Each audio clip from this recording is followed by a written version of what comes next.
Buenas noches, jóvenes.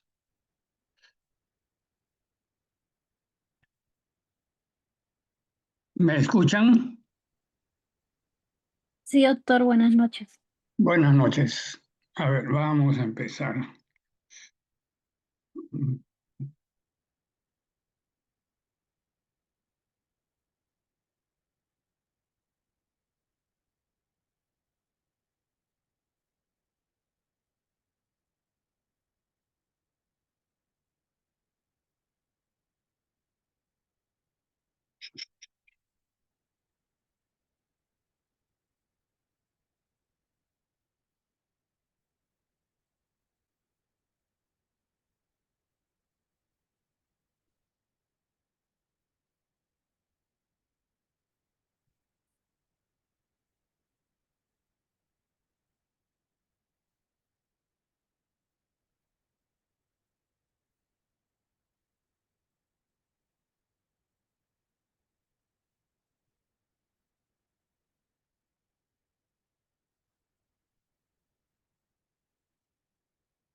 Bien, ¿están viendo la pantalla que comparto?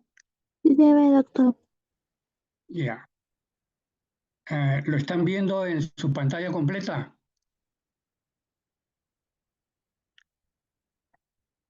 Se ve los PPT, doctor, no pantalla completa. A ver, espérate.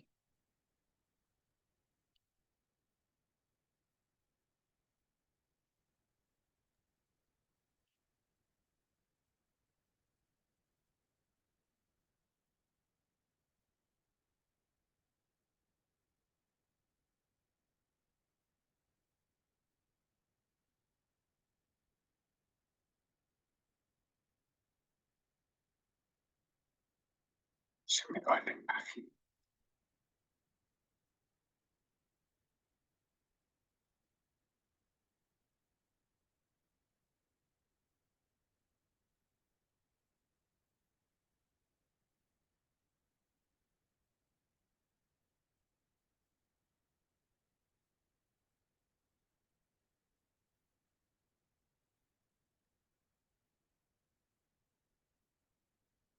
No puedo.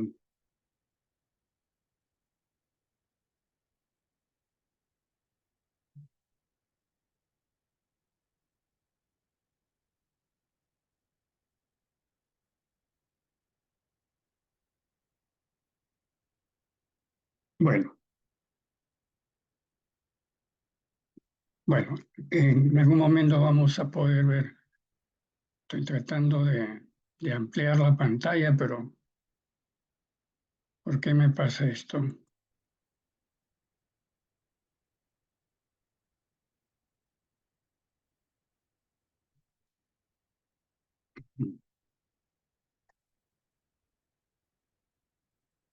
Empezamos entonces.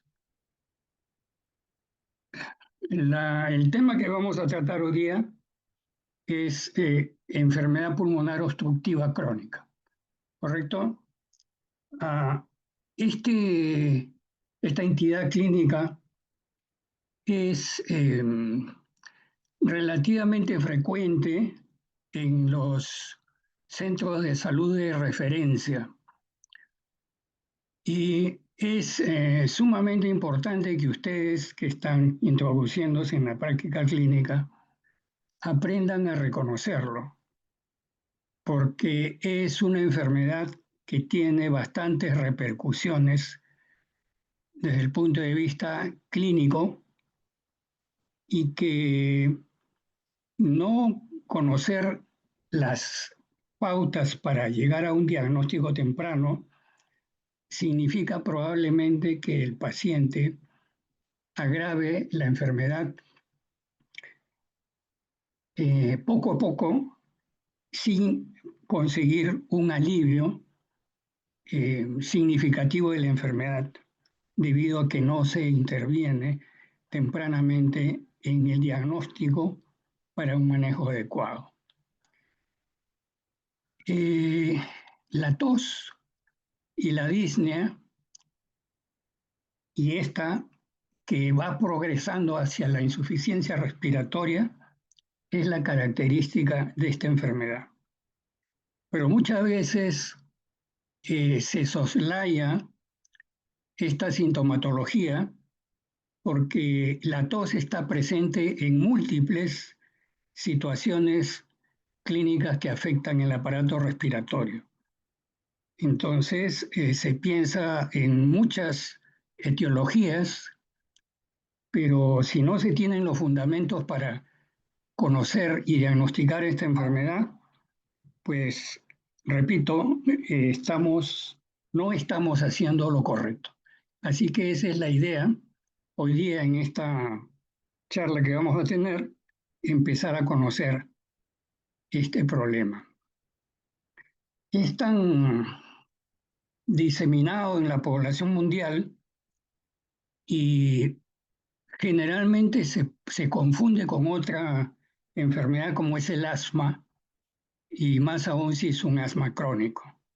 De modo que siendo una enfermedad de mucha importancia para su manejo, es necesario diferenciarlos. Por esa razón, la Organización Mundial de la Salud ha tenido particular interés en que todos los médicos y personal encargado de la atención de salud puedan diferenciar estas enfermedades para su manejo correcto. En lo que respecta al asma bronquial, bueno, hay unas guías de la Organización Mundial de la Salud, que ustedes ya las van a conocer, es el GINA, y para la enfermedad pulmonar obstructiva crónica, las guías son el GOLD, por sus siglas en inglés que las pueden ver allí.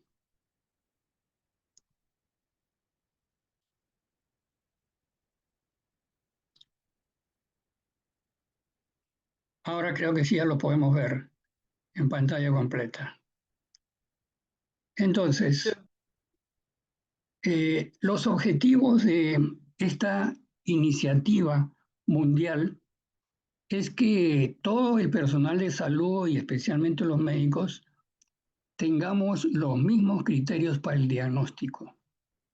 Sigamos las guías del tratamiento recomendadas, de modo que podamos promover actividades de prevención y rehabilitación. Y el objetivo final, mejorar la calidad de vida. Lo característico en esta enfermedad es que no es curable. Es una enfermedad que una vez instalada progresa a lo largo del tiempo y la medicación existente no es curativa. La medicación que hay actualmente para atender esta enfermedad busca aliviar los síntomas y busca mejorar la calidad de vida. ¿Carretillo Miraflores? Ah, oye. ¿De San Juan será? Bueno, Apaga tu micro. hay un Pues no, no hay ningún carro. Yo micrófono no sé. abierto, por favor que lo No, cierren. ahorita es feo, ahorita pasa 57. Marco, apaga tu micro. Vete, vete, vete. Marco, Sí, sí, tu mi micro está prendido.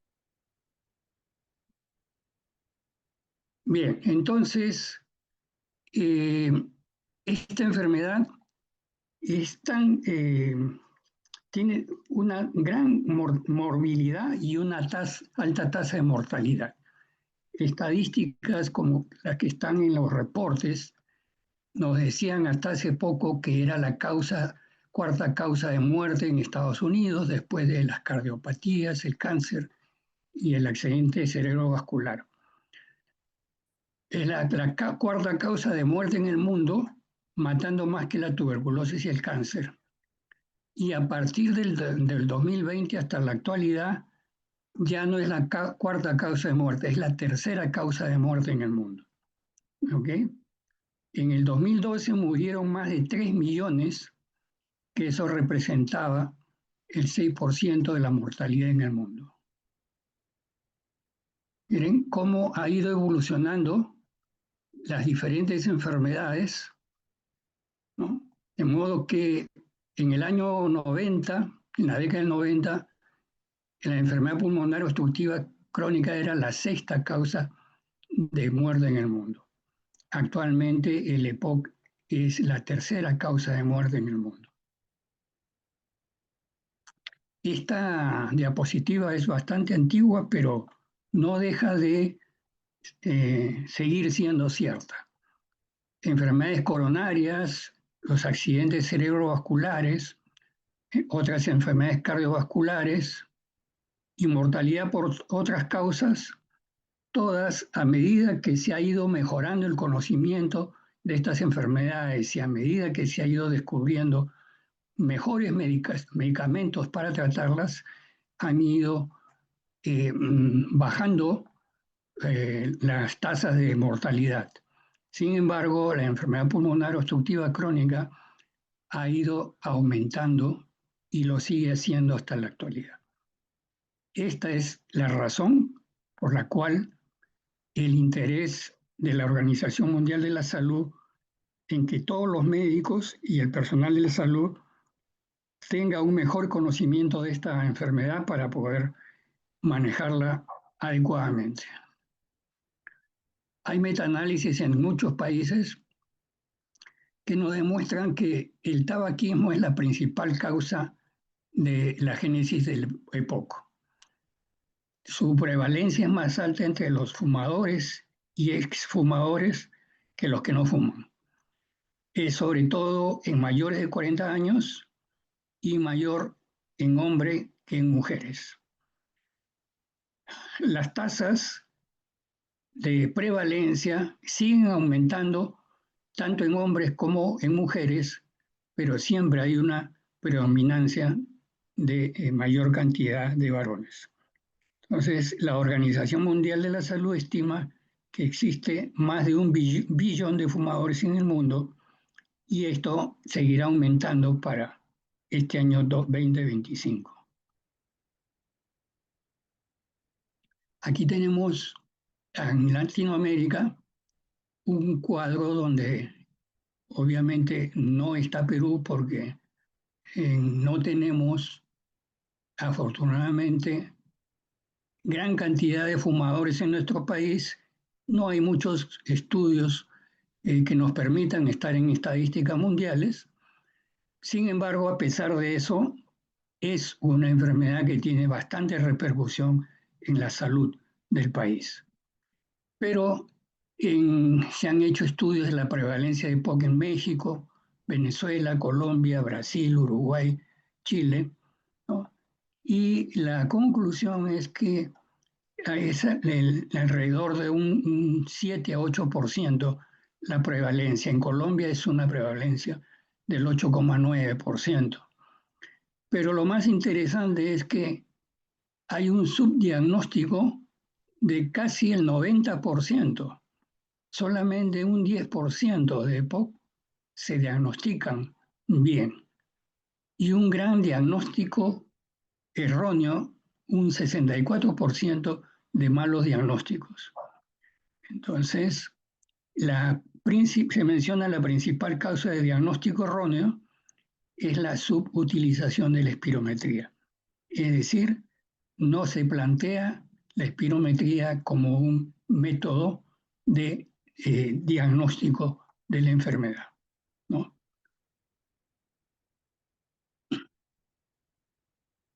Este es igualmente un estudio que tiene bastantes años, pero sigue teniendo vigencia. Sigue teniendo vigencia para lo siguiente.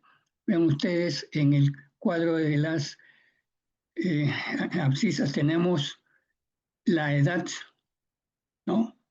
Por grupos etarios en diferentes ciudades, la prevalencia del EPOC. Entonces, entre los 40 y 49 años hay EPOC, pero entre los 50 y 59 años hay mucho más EPOC. Y si tienen más de 60 años, pues mucha más todavía prevalencia de EPOC. Es decir, es un cuadro clásico que nos dice que a mayor edad, mayor prevalencia de EPOC. Algunas estadísticas simples en Perú, no validadas, pero nos pueden más o menos ilustrar de que son relativamente pocos los fumadores en el Perú. Solamente un 4% admiten ser fumadores. Probablemente haya menos de 1 millón de fumadores y menos de 500.000 son dependientes de tabaco. Es conocido que en Latinoamérica Perú sería uno de los países que menos fuma. En los años 90, un pequeño estudio en el Hospital 2 de Mayo, el doctor Pineda Bonilla, neumólogo peruano, hizo un pequeño estudio donde él encontraba que de aquellos fumadores que tenían una espirometría obstructiva, 6.7% de ellos se podía diagnosticar EPOC.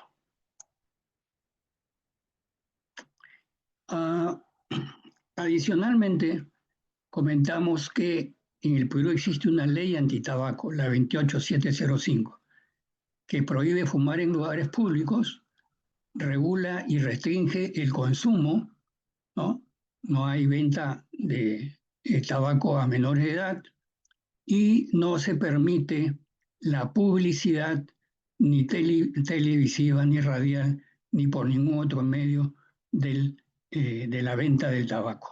Esta ley fue dada en el año 2006 y afortunadamente tenemos esta ley. Aquí he tratado de hacer un recuento de cómo ha ido evolucionando la definición de la enfermedad pulmonar obstructiva crónica. Y más o menos este es un consenso de lo que es la enfermedad. Entonces, enfermedad común que es prevenible y tratable, caracterizado por síntomas respiratorios persistentes y obstrucción crónica del flujo de aire, fundamentalmente expiratorio. Es decir, que el paciente, a medida que va agravando su enfermedad, es capaz de, con esfuerzo, aspirar el aire, inhalar el aire, pero tienen dificultad para expirarlo debido al daño de la vía aérea pequeña.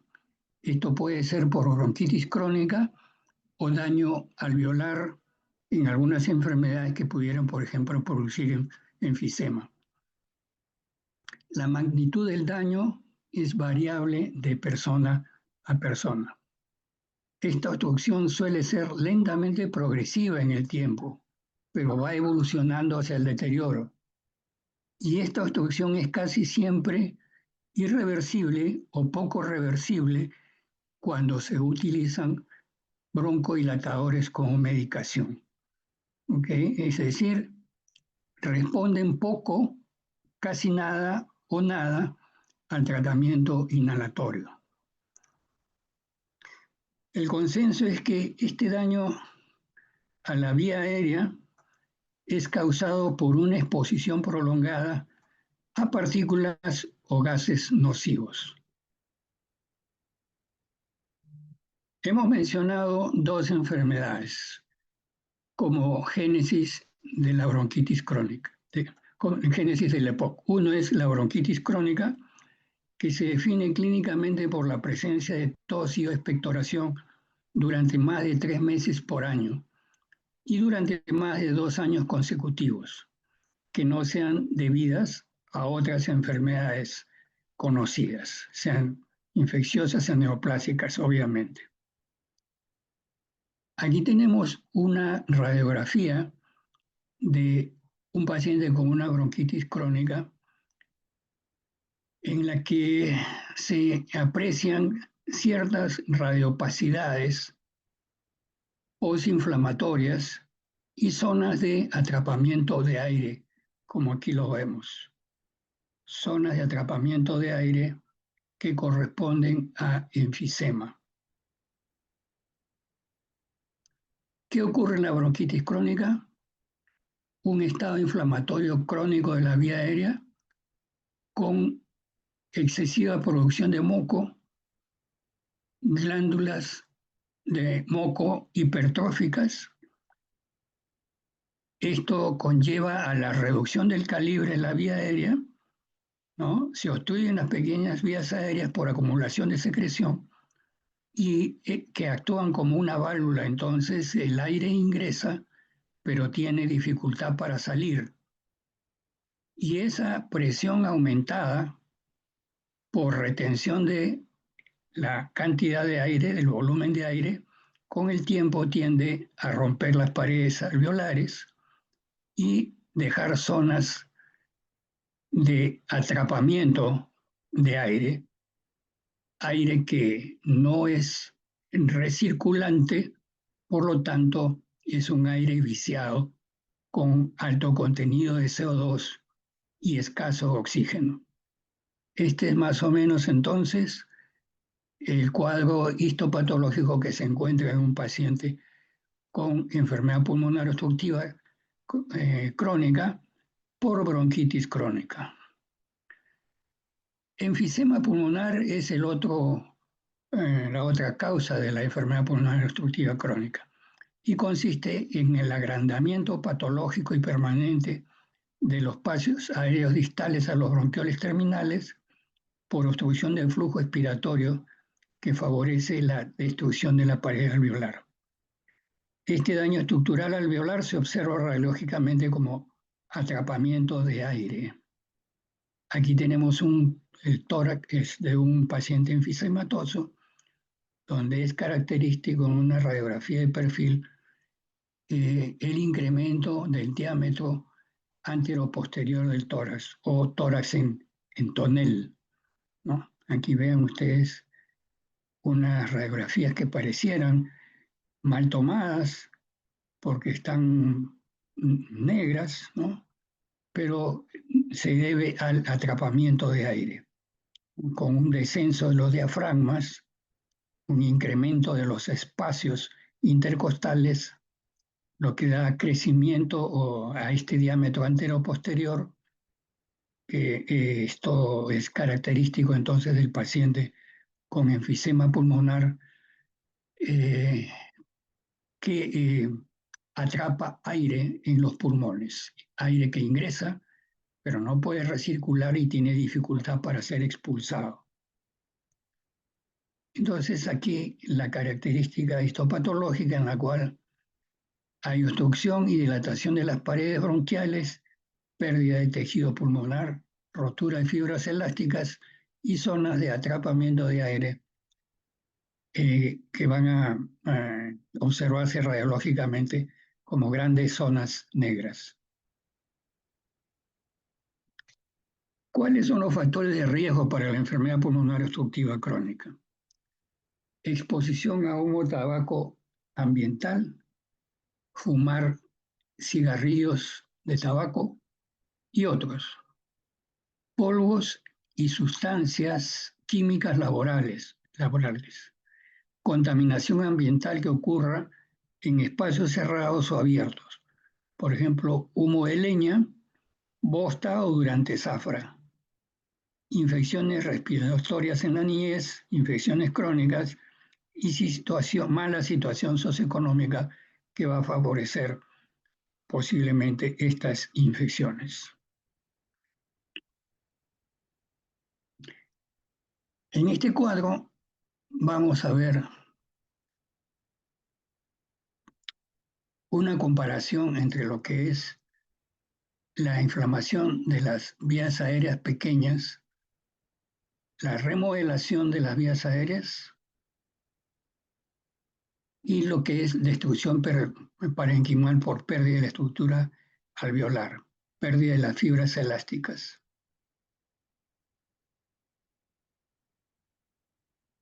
Ambos, tanto la remodelación de la vía aérea por inflamación crónica de las vías aéreas pequeñas, como la destrucción del parénquima pulmonar, ambos van a causar, por atrapamiento de aire y por disminución del calibre de la vía aérea, una obstrucción del flujo expiratorio de la vía aérea. Entonces, aquí tenemos el mecanismo de la bronquitis crónica y aquí el mecanismo del enfisema.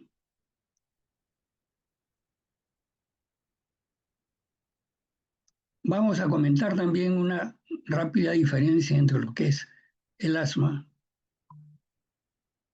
cuyo desencadenante la mayoría de veces es un agente sensibilizante a través de los reacción de los eosinófilos. En cambio, en el EPOC hay un agente nocivo.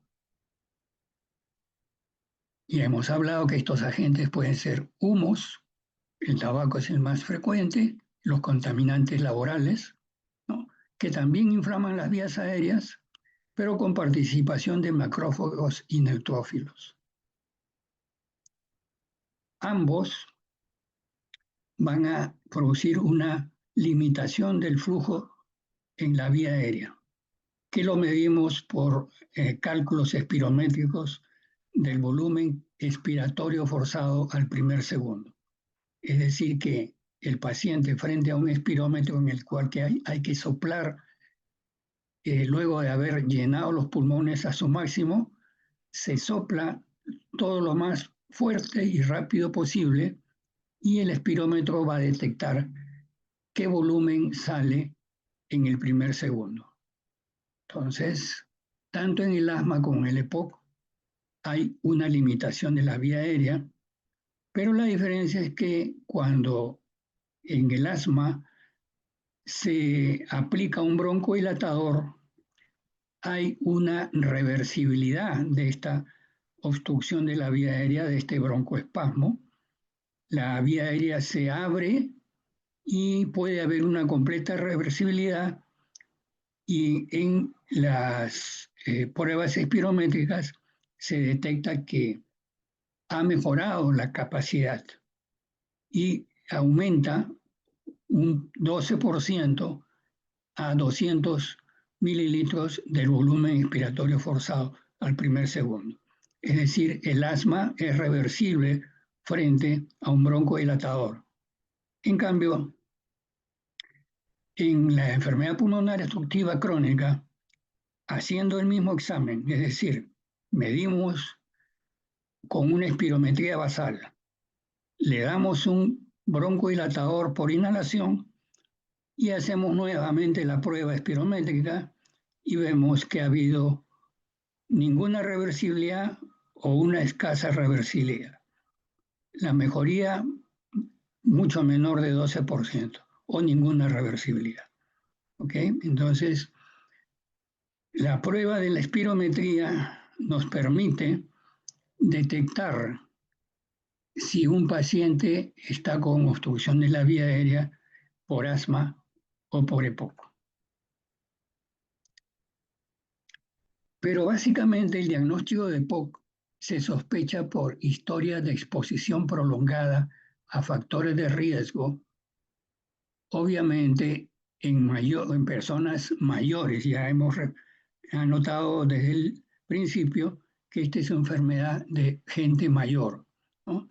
Y el diagnóstico se comprueba por espirometría. en la cual vamos a encontrar disminución del flujo en la vía aérea, medido por el volumen expiratorio forzado al primer segundo, que no es significativamente reversible cuando aplicamos los broncohilatadores. La mayor prevalencia del EPOC se da pues en varones mayores de 40 años y la prevalencia es mucho mayor en los mayores de 60 años. Este es también un cuadro bastante de hace algunos años atrás, pero lo que intentaba demostrar es que en esta columna, perdón, en las abscisas tenemos la edad en años, a los 25 años, a los 50 años, a los 75 años. Es decir, a medida que va envejeciendo la persona, su volumen expiratorio forzado lo encontramos, digamos, al 100% en una persona joven de 25 años. Pero si esta persona es no fumadora, va a continuar con una disminución de ese flujo expiratorio forzado al primer segundo, con una caída fisiológica que no compromete para nada su vida. Pero si este fumador, el paciente es un fumador y predispuesto a hacer enfermedad pulmonar obstructiva crónica, eh, el volumen expiratorio forzado al primer segundo va cayendo a medida que sigue manteniendo el hábito tabáquico y aumentando la edad. ¿Ok? Cuando una persona tiene un 25% de el valor esperado si fuera una persona saludable, cuando una persona alcanza estos valores, son valores críticos. Significa que es una persona con una dificultad respiratoria muy importante. Si este paciente hubiera dejado de fumar, probablemente su caída sería mucho más lenta.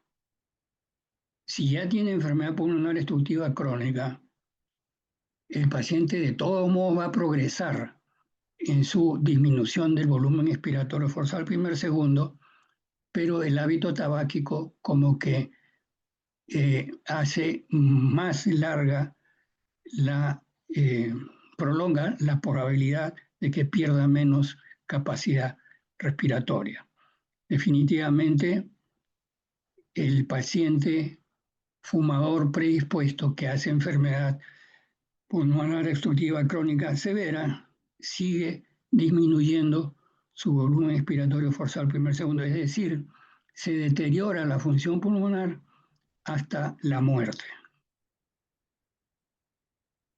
Hemos hablado de disnea como causa importante en esta enfermedad, como síntoma importante en esta enfermedad. Pero la disnea hay que sistematizarla para poder hablar todos el mismo idioma. Entonces hay una escala del Medical Research Council modificada, ¿no?, que nos permite hablar de disnea según sus grados, que va del 0 al 4. El 0 obviamente no hay ninguna disnea al realizar ejercicio intenso. El grado 1, disnea al andar deprisa en llano o al andar subiendo una pendiente poco pronunciada. Y su extremo más alto es la disnea le impide al paciente salir de casa, o la disnea aparece con actividades como vestirse o desvestirse, ¿no? Esos son los grados de la disnea, de modo que nosotros podemos hablar con esta escala, decir un paciente tiene disnea grado 2, por ejemplo, o disnea grado 3. Para esto utilizamos esta escala. Vamos a avanzar un poquito acá. Este cuadro es representativo de una espirometría en un paciente sano tendrá una espirometría normal y una espirometría en un paciente con enfermedad pulmonar obstructiva crónica. Vamos a ver, esta es una representación sencilla de una espirometría de tipo volumen-tiempo. ¿Okay? Aquí tenemos, en las abscisas tenemos el tiempo en segundos y aquí la capacidad vital en litros. Vamos a ver. Normalmente una persona tiene una capacidad vital forzada en promedio 5.2 litros. ¿Ok? Entonces aquí tenemos, vean ustedes, la curva de una persona normal que toma aire y en el momento de expulsarlo, en el primer segundo, ha eliminado prácticamente todo. ¿Ok? Y luego sigue soplando, sigue soplando, sigue soplando y ya no sale más. Entonces, acá. ¿Listo? Entonces, este paciente tiene una capacidad vital forzada de 5.2 litros y tiene un BEF1 de 4.15. ¿Ok? Si aquí trazamos una línea, un BEF1 de 4.15 o una capacidad vital forzada de 5.2. Si nosotros hacemos un cociente entre lo que expulsa el volumen expiratorio forzado al primer segundo al soplar con fuerza y rápido versus la capacidad vital forzada, es decir, todo el aire que logró llenar los pulmones, esta relación en un paciente normal es del 80%. En cambio, esta curva es la que hace un paciente con obstrucción de la vía aérea. Tiene, en este caso, un paciente de capacidad vital forzada, 3.9 litros, acá, un BEF1 de 2.3. Estamos en esta curva. Vean, el BEF1 es 2.3 y su capacidad vital forzada llega a 3.9. Si hacemos el cociente da 60%. Entonces, esto es el cálculo que hacemos en estos pacientes y este índice, que también llamamos índice de Tifenot, es el que nos dice si un paciente tiene obstrucción de la vía aérea. ¿Ok? El punto de corte, según el GOLD, es 70%. Si por debajo del 70%, es decir, 0.7, en un paciente que se le ha aplicado un broncodilatador y no mejora, es un EPOC. Pero si este paciente tuviera esta curva pero fuera asmático, luego de aplicarle un broncodilatador se va a normalizar. ¿Okay? Muy bien, entonces ahora hablemos de cómo es que nosotros catalogamos a un paciente con enfermedad pulmonar obstructiva crónica. Al principio, cuando se empezó a conocer mejor esta enfermedad, solamente se le catalogaba de acuerdo a esta cifra que es medida por el espirómetro, que es la cantidad de flujo de aire, el volumen expiratorio forzado al primer segundo, que elimina el paciente al primer segundo. El GOL 1 era un paciente que tenía hasta 80% de disminución de ese volumen expiratorio forzado al primer segundo. El GOL 2 estaba entre 79 a 50% y el GOL3 entre 49 y 30%, que ya era grave. Y el GOL4 era menor de 30% de BEF1 en la prueba espirométrica y eso se consideraba muy grave. Entonces, durante muchos años se catalogaba un EPOC como GOL1, GOL2, GOL3 o GOL4. Es decir, solamente por la cantidad del BEF1 que detectaba la prueba espirométrica. Sin embargo, con el tiempo, en las estadísticas se veía que, por ejemplo, la mortalidad no iba siempre con el grado de GOL, es decir, con el grado de obstrucción de la vía aérea, porque se supone que GOL4, con una disminución muy grave de este volumen expiratorio forzado al primer segundo, sería pues un paciente que seguramente iba a tener una vida muy corta. Y por ejemplo, un GOL2 con un grado moderado, seguramente su cuadro clínico también sería moderado. Sin embargo, habían pacientes que tenían GOL4, pero tenían una mejor sobrevivencia que, por ejemplo, un GOL2 con una restricción mucho menor. Entonces, no había mucha lógica con esta manera de clasificar. Ahora, vamos a ver.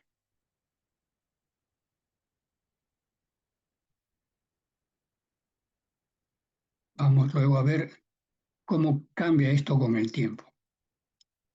Bien, entonces, la EPOC tenía, aparte de la característica espirométrica, como es la caída del BEF1, se encontraba que la limitación al esfuerzo físico no siempre se condescendía con esta cifra de la caída, ¿no? Y lo que sí se veía es que, aparte del problema respiratorio, cursaban con otras comorbilidades, varias de ellas.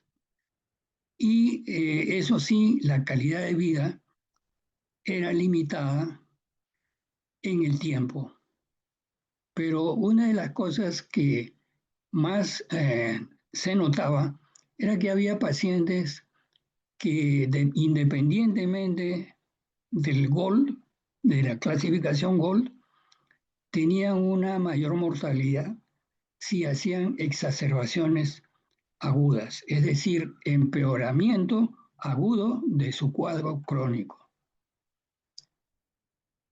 Se detecta entonces que el paciente con EPOC tiene no solamente el problema respiratorio, sino tiene cardiopatías, puede tener cardiopatías. Es un paciente que puede tener anemia, puede tener osteoporosis, un paciente que por su estado clínico sufre ansiedad, depresión, que va a influir en su nutrición y que a la larga desnutre al paciente.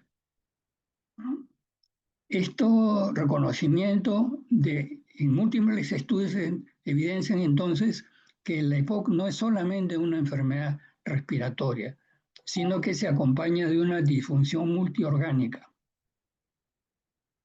Entonces, poco a poco avanza el conocimiento de la enfermedad y se ve pues que, aparte de la bronquitis crónica y el enfisema hiperinsuflador del que ya habíamos hablado, hay pacientes que cursan con exacerbaciones agudas.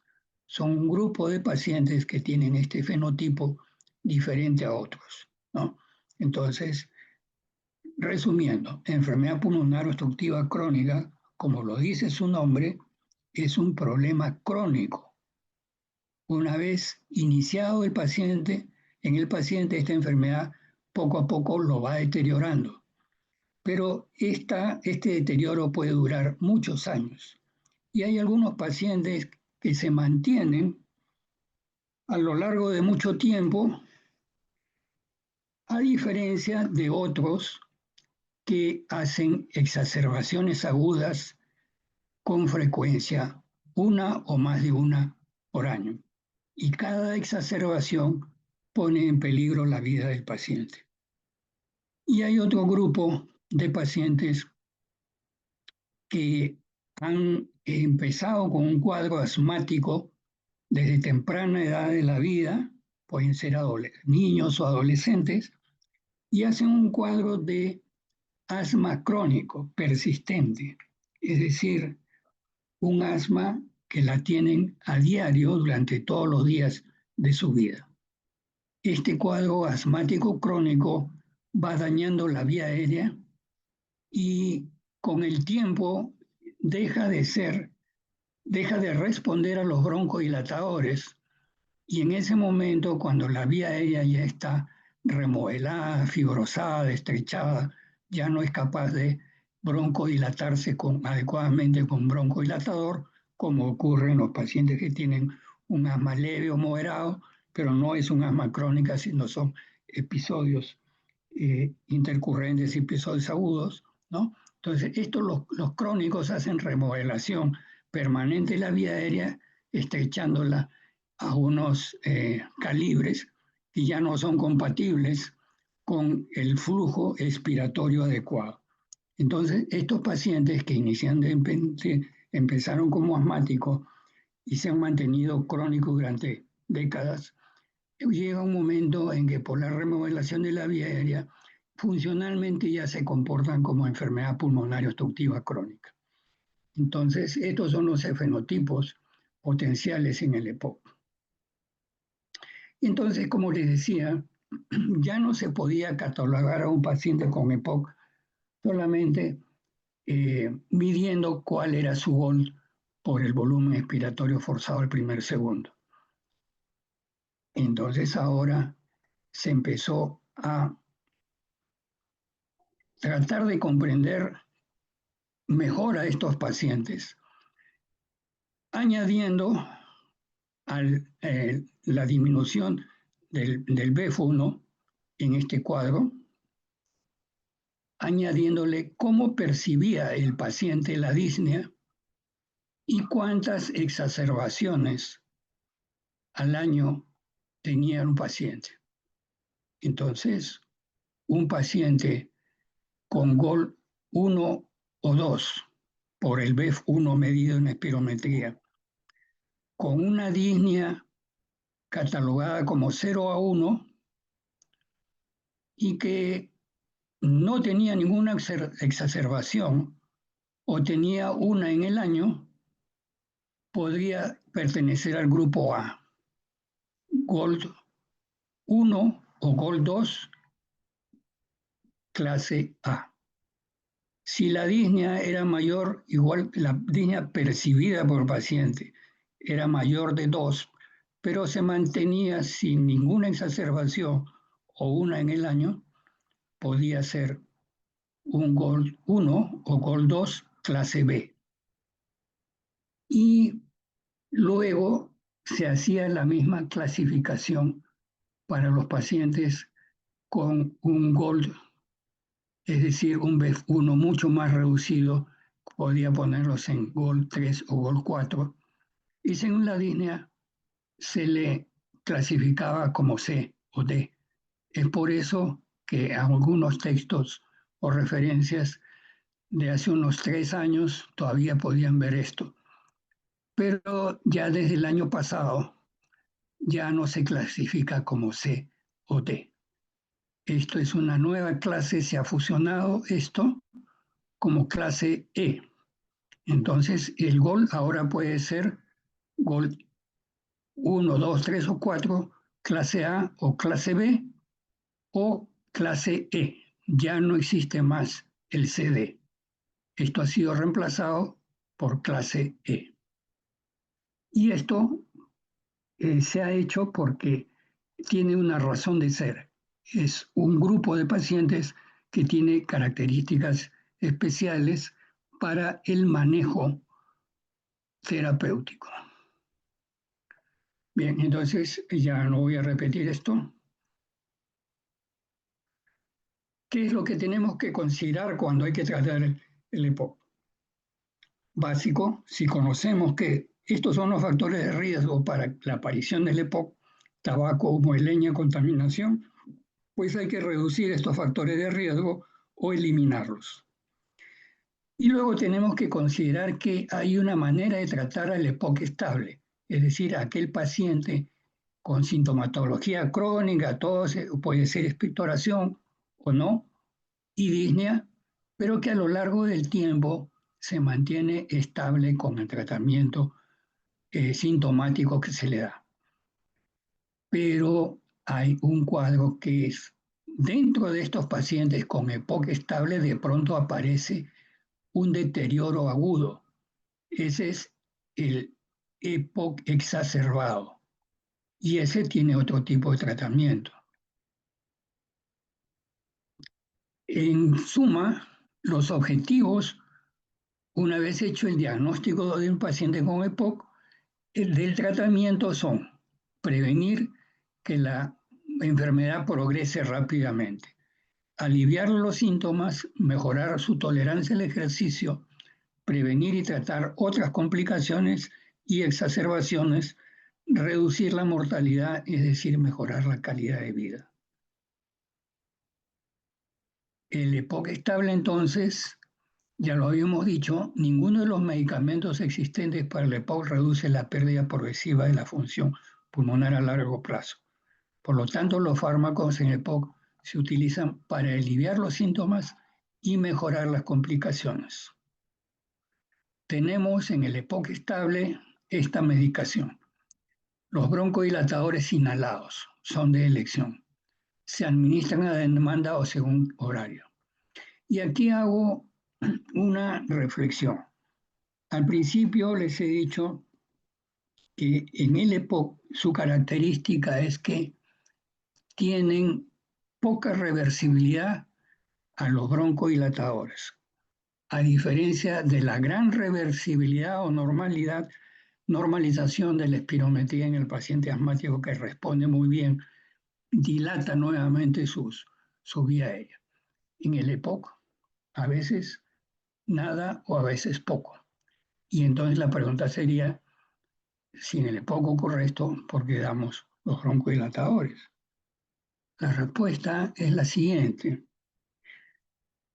Estos pacientes tienen tan comprometida la vía aérea que ellos sienten una disnea, es casi como sentir ya que les sobreviene ya la muerte. Es una disnea que los angustia. Entonces, si nosotros les aplicamos broncodilatadores, ese poquito que va a broncodilatar el paciente, que es muy diferente al asmático, pero en este paciente que tiene una disnea de muerte, está sintiendo ya la muerte inminente, ese poquito de broncodilatador es muy significativo para ellos y los alivia. ¿Ok? Entonces, por eso, en estos pacientes los broncodilatadores se siguen utilizando como medicamento de elección. Bueno, estos medicamentos se administran a demanda o según horario, según lo necesite el paciente, porque hay pacientes con EPOC en grado leve, moderado, severo y muy severo. ¿Ok? Entonces, los broncodilatadores son los que ustedes van a tener más a la mano, el salbutamol y el ipratropio que se siguen utilizando, los de beta-2 agonistas de acción corta, estas siglas son de John, significan que son de acción corta. Y los anticolinérgicos, antimuscarínicos son los AMAs, ¿no? Short acting, acción corta. Los muscarínicos y los beta-2 agonistas. La teofilina ya prácticamente no se usa. Esto estaba en las tablas de hace algunos años y prácticamente ya en el mercado no se utiliza más. Es muy, muy raro que se encuentre hoy en día teofilina. Se utilizaba como inhibidor de la fosfodiesterasa.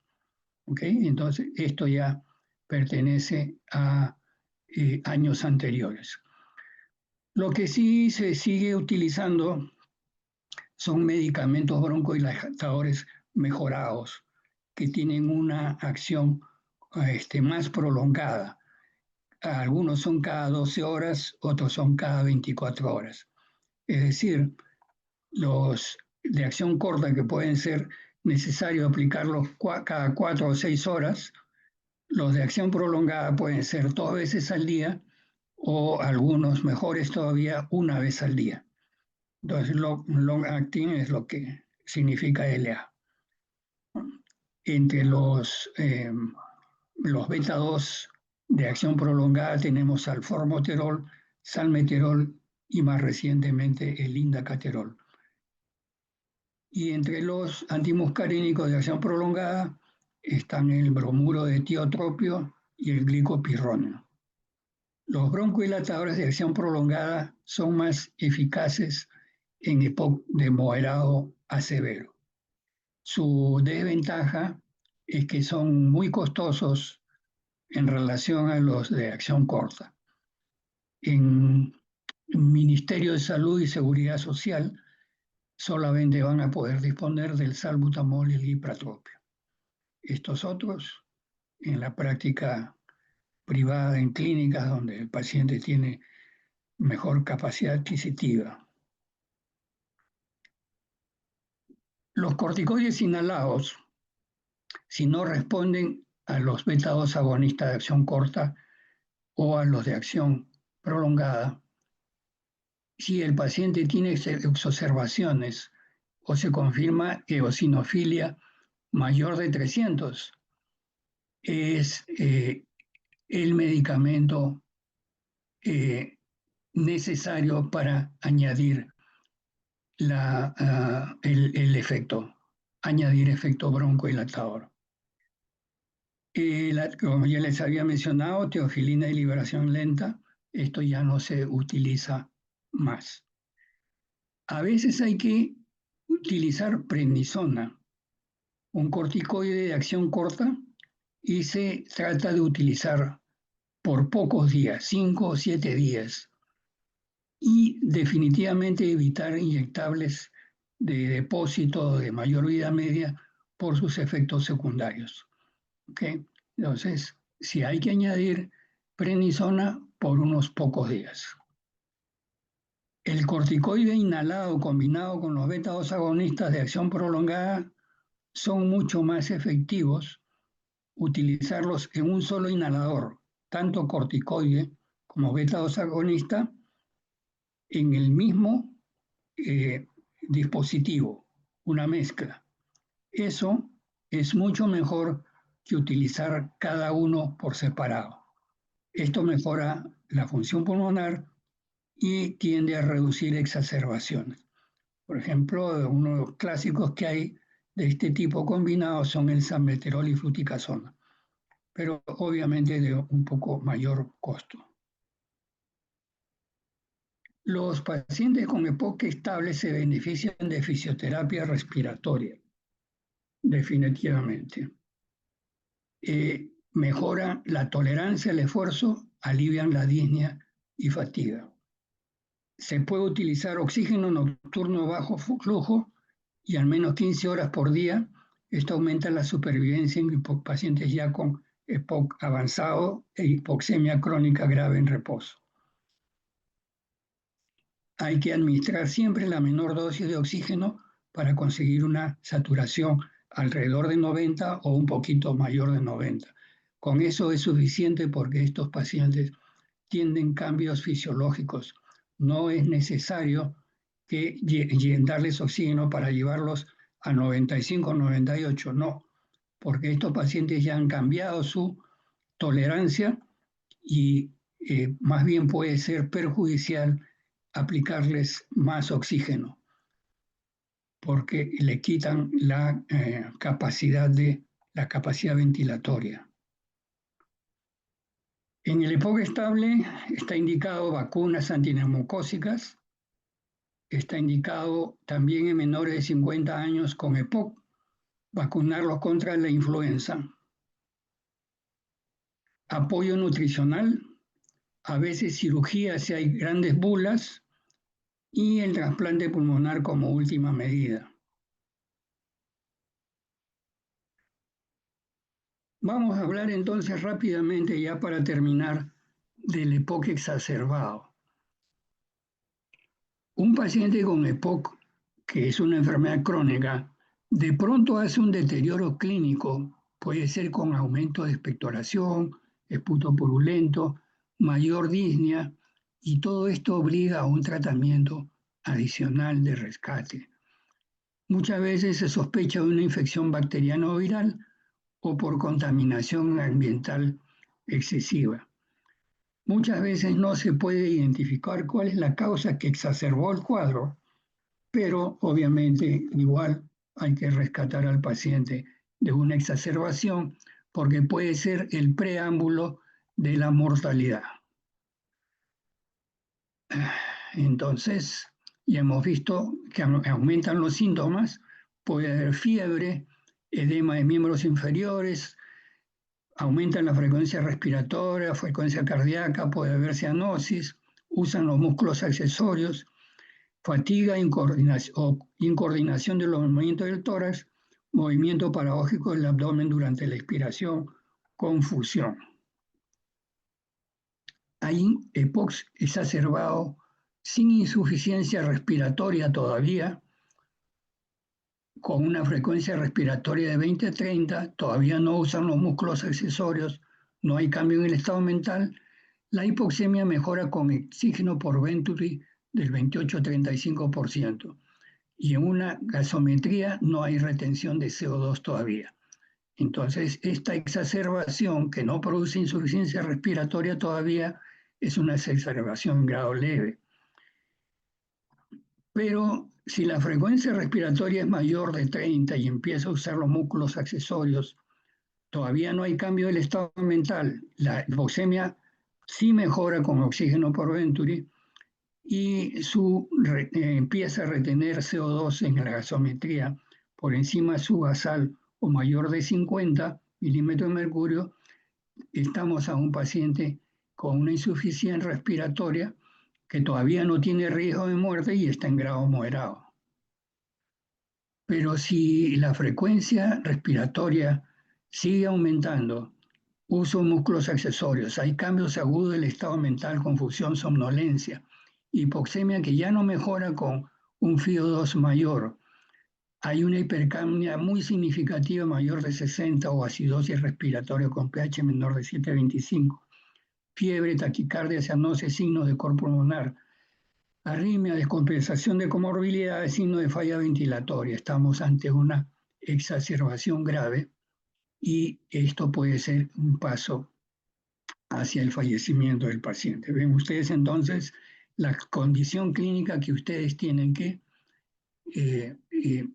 evaluar, diagnosticar y darle el tratamiento adecuado. Cuando la exacerbación es leve, entre leve a moderada, en el caso leve, los beta-2 agonistas inhalados son lo indicado. En el caso moderado, los SABAs se pueden acompañar antibióticos, corticoides orales, oxigenoterapia, según necesidad. En el caso grave hay que hospitalizar para valorar si el paciente va a necesitar ventilación mecánica. Si va a necesitar antibióticos, corticoides parenterales adicionales al tratamiento broncodilatador inhalatorio. Ya no se usa metilxantinas o aminofilinas como había anteriormente. Siempre recalco este cuadro, lo pongo porque seguramente en algún momento pueden escuchar sobre esta droga, este medicamento que existía antes, entonces por eso siempre eso lo menciono. No se utilizan ya las teofilinas ni la aminofilina, que es la forma inyectable. La decisión de hospitalizar depende de la valoración de los criterios clínicos, tales como gravedad de la disnea, insuficiencia respiratoria refractaria, falla de respuesta a la terapia de emergencia, presencia del cor pulmonar, complicaciones como neumonía u otra comorbilidad descompensada. ¿Ven ustedes? Entonces, prácticamente la gravedad de la disnea por las datos que les he mencionado requieren que el paciente sea hospitalizado. Ahora, lo hospitalizamos en una sala de emergencia común, sí, pero cuando requiere pasarlo a un cuidado intensivo, a una UCI, cuando la disnea severa no mejora con el tratamiento inicial que ustedes le han dado y esperaban que mejorara, cuando hay cambio de conciencia, confusión, letargia, cuando hay signos de fatiga diafragmática, el paciente se cansa, ya no tiene esfuerzo respiratorio. A pesar del oxígeno que le han aplicado, el PO2 sigue disminuyendo, menos de 50. Y cuando hay una hipercapnia con pH menor de 7,30 en la gasometría. Entonces, este es un paciente que está a un pasito de la muerte. Hay que pasarlo a cuidados intensivos. Ahora, por lo menos en el Hospital Rebagliati y en muchas UCI ya hay ventilación mecánica no invasiva, es decir, ya no se pone tubo endotraqueal en las UCIs que disponen de estas máscaras para ventilación a presión, pero ya no requieren el tubo endotraqueal. Si se dispone de estas máscaras, es lo mejor porque el paciente puede ser aliviado y al no introducir un tubo endotraqueal se reduce pues la posibilidad de una infección respiratoria que muchas veces en las UCIs es la responsable de las complicaciones y fallecimiento del paciente. Al colocarse ventilación mecánica no invasiva, solamente con máscara y no con tubo endotraqueal, entonces reducimos la presión arterial de CO2 en la gasometría, revertimos la acidosis respiratoria, evitamos complicaciones como la neumonía nosocomiana asociada al ventilador, mejora la frecuencia respiratoria, mejora la disnea, disminuye la estancia hospitalaria y reduce mortalidad. Entonces, hay que preferir ventilación mecánica no invasiva cuando el paciente lo tolera bien. Pero si a veces el paciente se angustia y no tolera una una máscara, no hay otra alternativa entonces que hay que colocar un tubo endotraqueal y ponerlo en un ventilador mecánico cuando no hay mejoría de los parámetros respiratorios. Bien, entonces aquí, ya para terminar, para que vean ustedes solamente un panorama de la cantidad de medicación broncodilatadora que ha ido apareciendo a lo largo del tiempo, ¿no?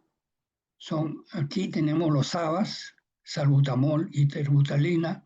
No tenemos terbutalina aquí tenemos básicamente salbutamol, que es el Ventolin. Los LABAs tenemos el salmeterol, el formoterol, que son cada 12 horas. Tenemos el indacaterol, el tiotropio, el glicopironio. Tenemos también formoterol, budesonida.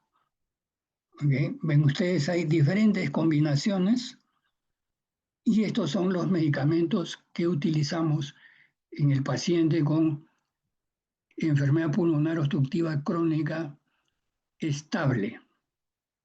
Pero cuando el paciente exacerba, ya es otro tratamiento que puede ser, en caso de exacerbaciones leves, todavía manejados con medicación para la casa, pero si el paciente ya tiene un EPOC grave, hay que diferenciar si debe ser hospitalizado en una emergencia común o si debe ser pasado a una unidad de cuidados intensivos. Bueno, con esto he querido hacerles un panorama de la enfermedad pulmonar obstructiva crónica y ya el que tiene interés en conocer mejor esta enfermedad es muy sencillo. Busquen ustedes en el internet el GOLD, EPOC Gold 2024, que es la última versión. Y van a encontrar el manual de la Organización Mundial de la Salud, donde cada aspecto de que les he mencionado se lo detalla con mayor precisión. ¿Ok?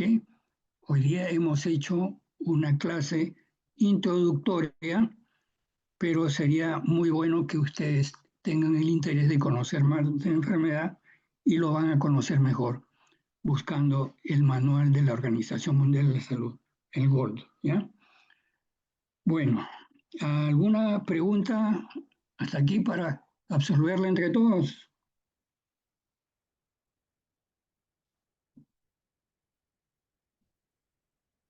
¿Jóvenes? No, doctor, todo No, claro. doctor, gracias, todo claro. claro.